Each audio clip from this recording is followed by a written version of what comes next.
Balaw ng Bicol. Sarap yan mga boss. Isang kutsara yan, katumbas na isang platong kanin. Alam niya ba ito mga bossing? Sa Bicol, ang tawag dito mga bossing ay balaw. Yes, balaw. Di ko alam sa ibang lugar. Anong tawag dito nanay sa ibang lugar? Di ko rin alam. Kung anong tawag dito sa inyo mga bossing, bahala na kayo. Balaw yan. Pag nagluluto kami niyan guys, ano lang, bawang lang, 2 buo na bawang, tapos nilalagyan namin ulit ng lechong kawali. Ayan, tapos paminta lang. Yan lang ang sahog niyan. Ito, ganito kaliit lang yan, pero pag naluto siya, napakarami yan. So, gata lang yan, gata. Tapos paminta, yan, bechin, asin. Yan lang mga bossing. Hindi kami nagsisibuyas tsaka luya. Basta bawang lang kami. Yun yung ano namin eh. Pero pwede nyo naman lagyan ng sibuyas tsaka luya. Depende sa gusto nyo. Sito, gata, mga bossing.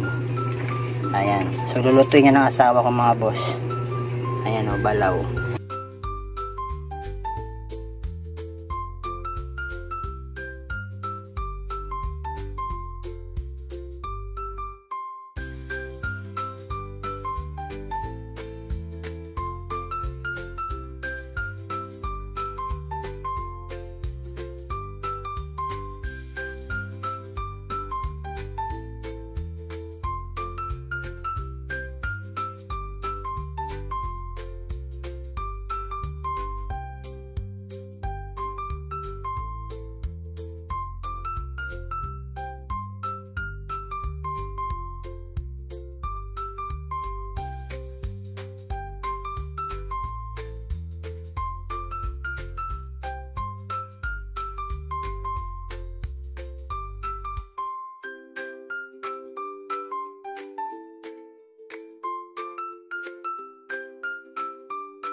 Yan na, nasunog-sunog yun.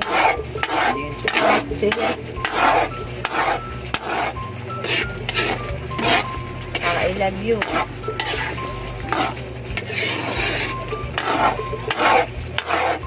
Ito na mga boss, ang balaw. Balaw ng Bicol.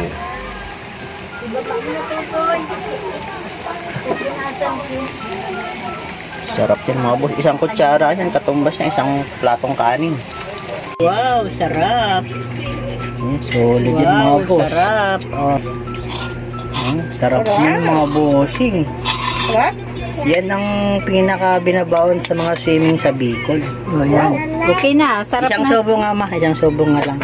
No ka, diyan ka. Ikaw masubo? Oh, syempre itong gamitin mo yung balaw. Samahan mo ng laman ha. Siyempre, oh. Yeah.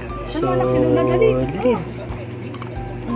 Uy, sarap. Sarap talaga. Siya pa.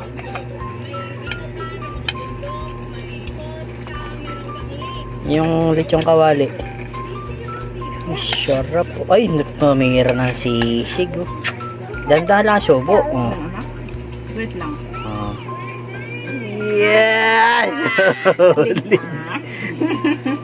Relax. Solid. Ang sarap. Ano, masarap? Sarap. Balaw